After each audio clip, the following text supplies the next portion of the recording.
नमस्कार दोस्तों, मैं लोकेंद्र सिंह चौहान आपका एग्जामपुर में हार्दिक स्वागत करता हूं।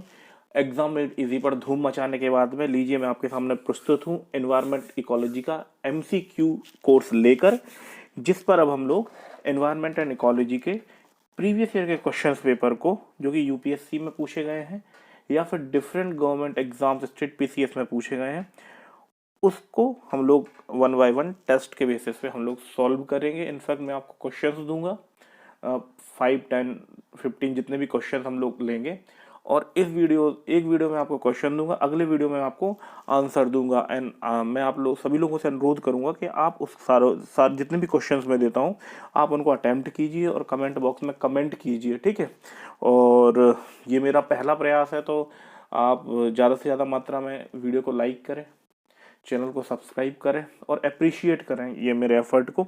और अगर आप मुझसे पर्सनली जुड़ना चाहते हैं तो मेरा ट्विटर पर जो अकाउंट है उस पर आप मुझे फॉलो कर सकते हैं, आप मुझे इंस्टाग्राम पर भी फॉलो कर सकते हैं और आप मुझे फेसबुक पर भी फॉलो कर सकते हैं। और ये सारे अकाउंट मैंने आप लोगों से 1 to 1 कनेक्ट करने के लिए ही बनाया है। तो आशा करता हूँ कि आप लोगों को ये क्लास पसंद आएगी और ये मेरा जो प्रयास है उसको भी आप लोग सराहेंगे। चलिए आज की क्लास हम लोग शुरू करते हैं। पहला क्वेश्चन है, हालांकि ये क्वेश्चन जो है 2011 के यूपीएससी प्रीलिम्स के लिए गए हैं। कुछ में मैंने ईयर मेंशन किया, मोस्ट ऑफ क्वेश्चन जो है जितने भी आज के क्वेश्चन होंगे सब प्रीवियस क्वेश्चन पेपर हैं यूपीएससी के, ठीक। तो चलिए शुरू करते हैं। Biodiversity form the basis for human existence in the following ways, ठीक है। Soil formation, prevention of soil erosion, recycling of waste and pollination of crops. तो आपको ये क्वेश्चन पढ़ना है और इस क्वेश्चन पढ़ के ये चारों जो ऑप्शंस हैं इनको, स्टेटमेंट को देखना है और फिर ऑप्शंस को अटेम्प्ट करना। पहला है first, second, third only, 2, 3, 4 only, and first and fourth only, and all of these only, first, second, third. तो इस क्वेश्चन को अटेम्प्ट कीजिएगा और जैसे ही हम लोग ये क्वेश्चन पेपर सॉल्व करेंगे तो I will tell you the way how you can eliminate straight away a perfect wrong answer. आपको एक मैं प्रोबेबिलिटी बेसिस पे आपको बताऊंगा कि मैं आपको एमसीक्यू सॉल्व करना भी सिखाऊंगा, बट एज ऑफ नाउ आप इन कुछ टेस्ट पेपर को अटेम्प्ट कीजिए एंड लेट मी सी कि आप लोग किस तरीके से परफॉर्म कर रहे हैं। और जितने भी टॉपर्स होंगे उनका मैं वीडियो लेक्चर में नाम इंक्लूड करूंगा हर वीडियो में, ठीक है। चलिए देखते हैं दूसरा question. Which of the following is not the in situ पे आपको ध्यान देना है, ठीक है। ये जो है इसका ये कैच वर्ड है, in situ method of conservation of flora, biosphere reserve, botanical garden, national park and wild life sanctuary. तो बहुत ध्यान से आप दोस्तों आपको क्वेश्चन ये सॉल्व करने हैं। क्वेश्चन बहुत बेसिक हैं, अब यूपीएससी के हैं ये अलग बात है, लेकिन क्वेश्चन बहुत बेसिक हैं एंड धीरे धीरे जो आपका डिफिकल्टी लेवल है दैट विल इंक्रीज ग्रेजुअली, ठीक है। तो ये क्वेश्चन आप अटेम्प्ट कीजिएगा। अगला क्वेश्चन देखते हैं।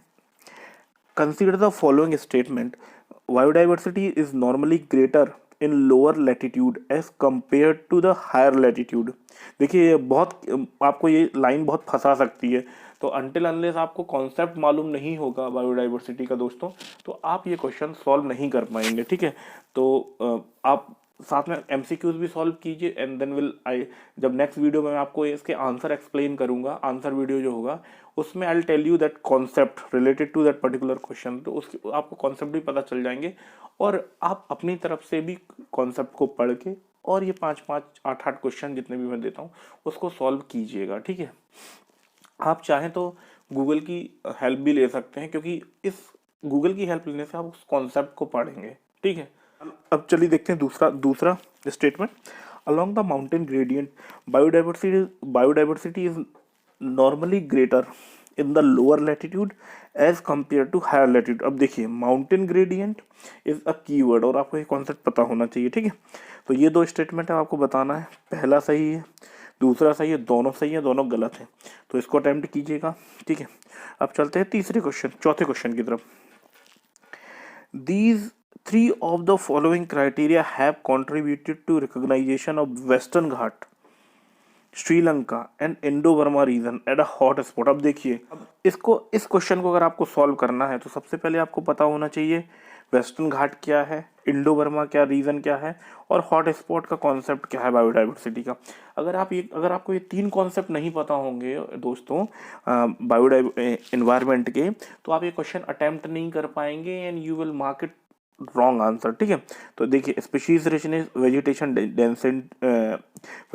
Density, endemism, ethnobotanical importance and threat perception. तो आप, और एक छठवां जो ऑप्शन है, adaptation of flora and fauna to warm and humid condition. तो ये सारे आपको 6 स्टेटमेंट देखने हैं। इन 6 स्टेटमेंट के बेसिस पे आपको ऑप्शंस दिए गए हैं, first, second, 6, 2, 4, 6, first three 5 and 3, 4, 6। तो ये आपको क्वेश्चन अटेम्प्ट करना है, इसको बहुत ध्यान से पढ़िएगा, क्योंकि यूपीएससी के क्वेश्चन में दोस्तों इसी तरीके से वो आपको फंसाते हैं। वो आपको 3, 4, 5, 6 स्टेटमेंट देते हैं and then they put up options, तो फिर आपको उसमें चूज करना पड़ता है। तो इसमें जो सबसे ज़्यादा जो रूल ऑफ थंब है कि रीड केयरफुली, ठीक है। जब आप केयरफुली रीड करते हैं तभी आप उसको डिकोड कर पाते हैं, ठीक है। तो इसको बहुत धीरे धीरे आपको केयरफुली पढ़ना है। और हम लोग 6 क्वेश्चन से स्टार्ट करेंगे practice, and will gradually increase the number of questions in these videos, ठीक है। चलो अगला क्वेश्चन है, 2 important rivers, one with its source in Jharkhand as known by a different name in Odisha, and another with its source in Odisha merge at the place only a short distance from the coast of Bay of Bengal before flowing into the sea. This this is an important site of wildlife sanctuary. अब देखिए कितना आपको घुमाया है इसमें question में। आप ये देखिए, डायरेक्ट क्वेश्चन नहीं पूछा, आपको पूछा कौन सी रिवर है, ठीक है, इस प्रोटेक्टेड। तो पहली भितरकनिका, चांदीपुर औनासी, गोपालपुर और सिमलीपाल। देखिए this is how UPSC traps, क्योंकि वो क्वेश्चन सीधे नहीं पूछेगी।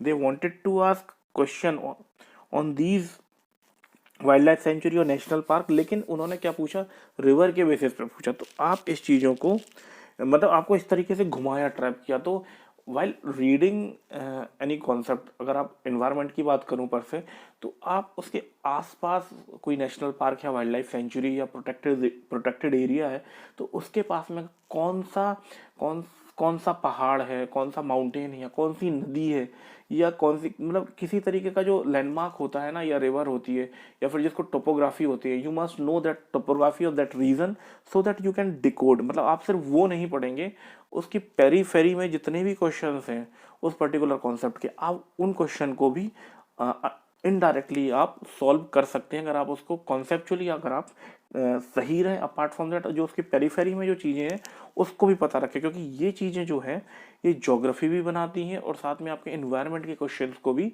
सॉल्व करने में मदद करती हैं। तो दोस्तों आपको ये क्वेश्चन हो गए 5 क्वेश्चन, ठीक है। तो दोस्तों आज मैंने आपको पहली क्लास दी, तो मैंने आपको 5 क्वेश्चन दिए हैं। आई होप कि आपको ये टेस्ट सीरीज जो मैं स्टार्ट किया है एग्जामपुर पे आप पसंद करेंगे, और जिस तरीके से आपने मुझे एग्जाम में इसी पर प्यार दिया है एनवायरनमेंट इकोलॉजी के कोर्स में, उसी तरीके से आप मुझे इस नए प्लेटफॉर्म पे एग्जामपुर में प्यार करेंगे और सपोर्ट करेंगे, वीडियो को लाइक करेंगे, दोस्तों के साथ शेयर करेंगे। और आगे आने वाले टाइम में मैं आप लोगों के लिए, समझ लीजिए, एक खजाना लेके बैठा हूँ, और आप लोगों को वो खजाना मुझे देना है, प्रोवाइडेड आप लोग उसको लेना चाह रहे हो, ठीक है। तो इसी तरीके से आप लोग मुझे सपोर्ट कीजिए। हिंदी में कोर्सेज भी बहुत जल्दी आने वाले हैं, जैसा मैंने आपसे प्रॉमिस किया था, और ये सिर्फ एक शुरुआत है। तो दोस्तों आप ज़्यादा से ज़्यादा मात्रा में वीडियो को लाइक कीजिए, एग्जामपुर को सब्सक्राइब कीजिए, और दोस्तों के साथ वीडियो शेयर कीजिए, कमेंट कीजिए, आंसर कीजिए, ठीक है। चलिए तो फिर पढ़ते रहिए, मिलते हैं फिर किसी बढ़िया से वीडियो में। Thank you.